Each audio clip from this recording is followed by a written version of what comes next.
Ya, Anda kembali di Apa Kabar Indonesia Malam, pemirsa. Seperti Anda saksikan di layar kaca, pemirsa, ini adalah bagaimanakah kita melihat sejarah pertemuan terakhir Indonesia versus Bahrain. Kalau kita lihat pada kualifikasi Piala Dunia 2026 hingga 2014 hingga 2026, di mana kemudian Indonesia memang berkali-kali nampaknya cukup sulit menghadapi Bahrain. Pada kualifikasi Piala Dunia 2014, Indonesia kalah 2-0 dibandingkan dengan Bahrain. Kemudian berikutnya pada saat babak selanjutnya ini Bahrain bahkan mencapai 10-0 dibanding Indonesia, dan bahkan kalau kita lihat pada pertandingan sebelumnya ini nampak seri di mana Bahrain dan juga Indonesia sama-sama golin 2 bola ke kandang masing-masing. Belum lagi kalau kita sempat mengingat gitu ya, pada saat Piala Asia 2024 dan juga 2007 kita bisa melihat bagaimana kemudian Bahrain ini tidak bisa dianggap remeh begitu saja, dan apakah kemudian Patrick Kluivert juga membaca hal ini untuk bisa meramu taktik dan juga pola formasi yang demikian ciamik agar timnas kita bisa bermain maksimal di GBK esok. Kalau kita ingin membaca begitu ya, apakah kemudian Patrick Kluivert ini bisa menemukan formasi yang tepat untuk kemudian melawan Bahrain esok hari? Anda cukup optimis, Bung Toel?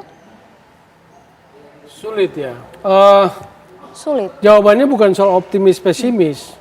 Patrick Kluivert dengan gengnya, dengan Alex Pastoor, Dani Lanzat, Jordi Cruijff memang harus menemukan kekurangan-kekurangan kemarin dan tidak terulang gitu. Kalau targetnya golnya kan harus menang. Yes. Kalau untuk menang bagaimana mainnya kan begitu. Nah itu yang harus dicari gitu loh. Soal optimis apa enggak, targetnya harus menang, itu aja. Target harus menang. Artinya begini, kalau kemarin ada gagal, seberapa cepat mental recovery? Harus cepat. Kemarin 20 gagal, 21 harus dalam mindset yang berubah. Yang saya sebut mental recovery.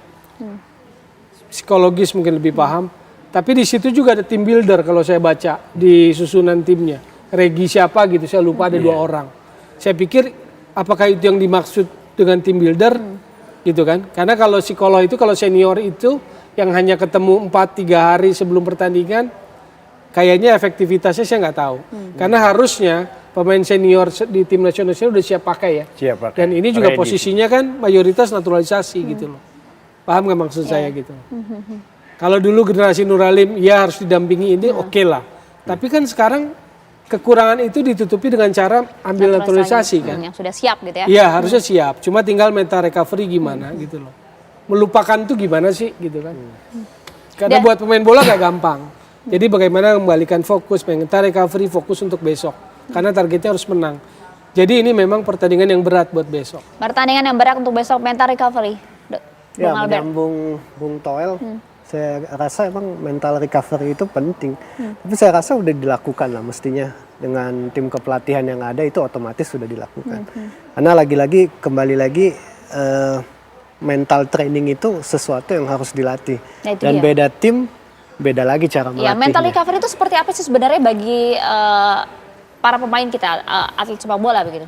Ya lebih ke, kalau dari pelatih itu lebih ke visualisasi gitu.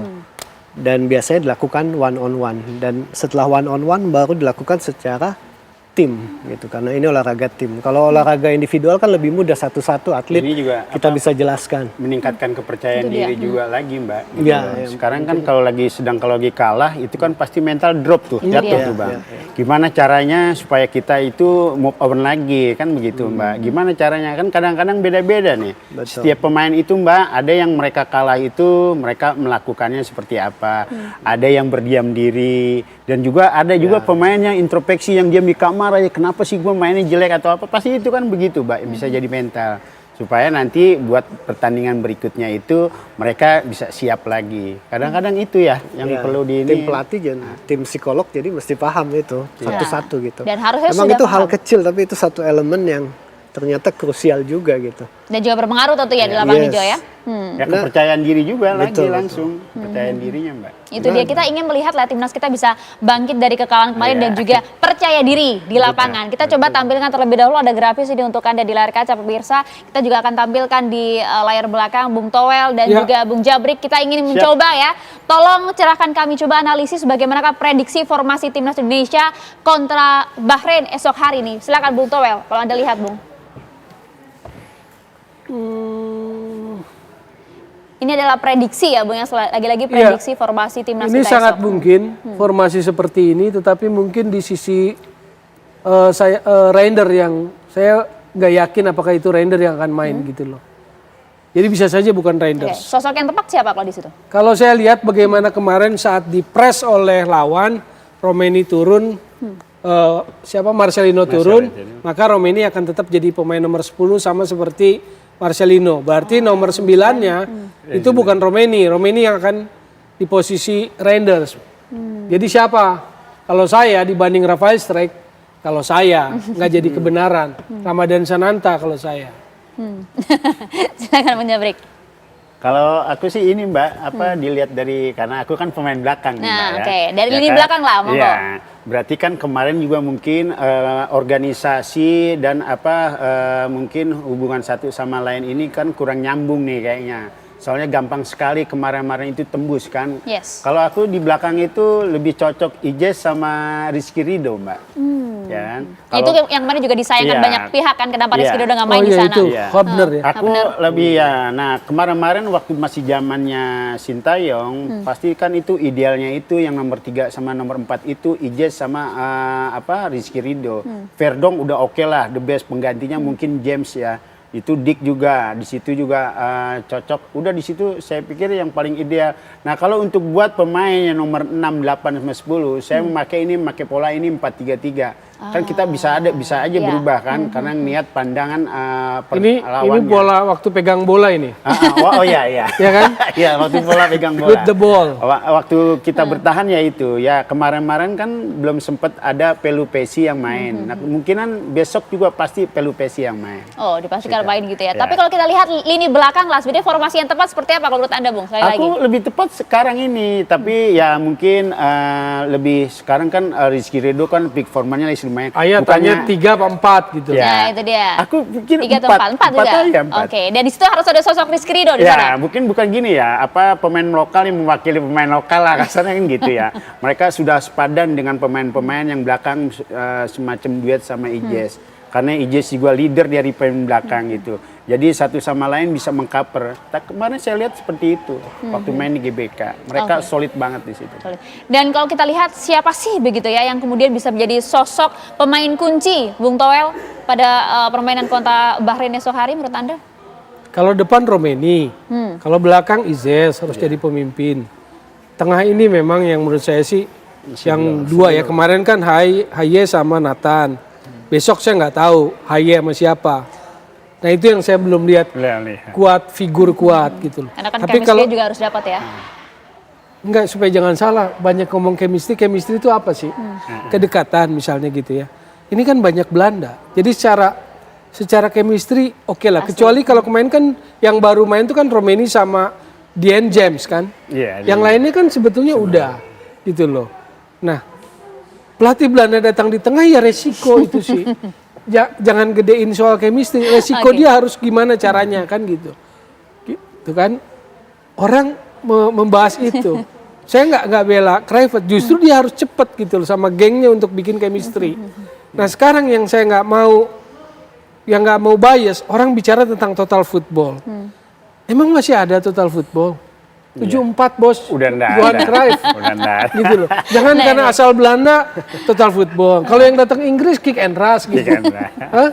Kalau yang datang Italia Catenaccio, udah nggak ada ya. Kalau perhatikan bola itu tahun 2000 ketika Piala Eropa di Belanda Belgia, slogannya Football Without Frontier, sepak bola tanpa batas, itu bukan soal Belanda dan Belgia, tetapi sudah tidak ada lagi identitas yang sangat khas di setiap negara. Karena apa? Perkembangan teknikal sepak bola yang sangat global. Jadi sepak bola modern pressing, bagaimana struktur permainan itu dimainkan yang namanya principle of play. Jadi jangan berpikir gini 3 aja kayak kemarin pelatih terdahulu segala macam. Jadi kita balik kepada sentimen pergantian pelatih. Mau 3, mau 4 bukan itu. Anda nggak sentimen itu ya soal pergantian pelatih ya Bung ya? Oh tidak. Jadi gini loh maksud saya, mau 3 mau 4 bukan itu. Tapi prinsipnya mainnya pendekatannya dia lebih ofensif, lebih attacking atau lebih defense. Kalau menurut Anda yang Jadi 3 bukan berarti jadi defense juga, karena wingnya juga bisa main bagus. Tapi kalau 3 defense juga bisa. Nah, jadi bukan soal 3 atau 4 terus kalau 4 lebih offense, kalau 3 lebih defense enggak gitu loh. Karena itu sih bagian dari permainan, namanya struktur permainan. Itu loh. Bang, respon Anda Bang? Udah semua sama Bang Toel, udah semuanya. Sepakat artinya begitu ya? Jadi Sepakat, memang Mbak. Tapi dia jeli tadi. Saya setuju, bukan Hubner yang pertama. Iya, jadi benar. Tapi kalau Anda melihat sebenarnya harus seperti apa sih permainan dari timnas kita esok hari gitu ya? Karena kan sekali lagi Bahrain ini kan cukup cerdas ya cara bermain, terlebih lagi juga mengobrak-abrik emosional para pemain kita gitu loh. Ya, untuk menghadapi besok pertandingan lawan Bahrain, Mbak. Mungkin kan katanya banyak yuk bisa mengulur-ngulur waktu lah atau deping semuanya. Itu dia. Nah, kita juga harus bisa mengatur. Kita harus gimana? Apakah kita kalau bola dilawan atau di Bahrain itu kan mereka memperlambat, katanya kan begitu. Dia bilang katanya mengulur-ngulur waktu lah atau sampai apanya. Kita capek lengah kemudian diambil poinnya. Nah, gimana Patrick Kluivert untuk mengakali permainan Bahrain seperti itu? Ya, kita harus fresh. Ya kan tekan, bikin buat dia kesalahan sewaktu dia memegang bola. Berarti kalau dia bola dilawan, berarti dia kan bisa bermain itu tuh Mbak. Ya kita harus ada fresh atau apanya, itu aja Mbak. Nah, menarik sekali ya sebenarnya. Dan juga kita nggak boleh mengesampingkan juga bagaimana besok yang hadirnya di GBK puluhan ribu supporter kita. Bagaimana kemudian pemain kita ini harus memposisikan puluhan ribu supporter nih. Haruskah kemudian ini dijadikan semangat atau justru kemudian kekurangan ya bagi timnas kita? Ya harusnya semangat ya, cuman lagi-lagi ya mudah dikatakan cuman sulit untuk dilakukan gitu. Tapi kalau menurut saya kalau memang tim kepelatihannya jeli ya harus udah ada beberapa taktik untuk mental gitu. Salah satunya mungkin mindfulness and breathing gitu, teknik menahan emosi. Atau juga kita udah mesti buat video analisis tim Bahrain kemarin mainnya meskipun gimana. Waktunya singkat usai Australia kemarin? Ya harusnya sudah dilakukan ya. Ini kan cuma teori aja yang saya jelaskan ya. Cuman mestinya kalau ini semua sudah dilaksanakan gitu. Sehingga besok udah siap semua. Cuman lagi-lagi ya kata Bung Toel juga betul juga ada perubahan kepelatihan, ada perubahan tim pelatih itu juga lagi-lagi ya ada adaptasi yang perlu dilakukan gitu. Kita nggak bisa nilai. Betul, kita nggak bisa nilai dari satu pertandingan, betul kata Bung Toel. Nggak fair aja. Nggak fair aja kalau satu pertandingan terus saya langsung mengkritisi. Ini aja targetnya tunggu aja. Kalau gagal ya pasti kena kritik dan kena ya federasi pun menurut saya sih pasti evaluasi. Karena kan jelas ini federasi kan. Waktu ganti targetnya golnya adalah lolos kan. Nah untuk lolos itu kan bisa sekarang ronde 3, bisa juga ronde 4 gitu loh. Kenapa kesusu pengen ronde 3 gitu loh. Itu dia karena udah ramai juga kan kalau netizen nggak kita. bisa maksud saya. Ya netizen kita juga udah ramai ini kalau nggak bisa gimana nih? Dipecat atau enggak? Itu kan juga ramai juga. Jangan sampai kemudian itu yang digeber-geber kan. Kalau Bung Jabrik seperti apa Bung? Ada yang ditambahkan? Aku belum bisa nilai ya Mbak ya dengan pergantian pelatih ini. Yang benar kata Bang Toel juga nggak bisa menilai seorang pelatih itu dengan satu pertandingan kan begitu. Pasti juga akan dilihat. Kadang-kadang kan meraba. Ya kan belum tentu peninggalan yang dahulu sama dia itu cocok. Ketergantung ini ramuan. Dan juga harus disesuaikan. Kalau memang mereka memakai pola yang diterapkan sama Patrick, itu juga kan lihat kekelebihan dan kekurangan lawan itu kan seperti apa kan begitu. Itu dia kalau ya.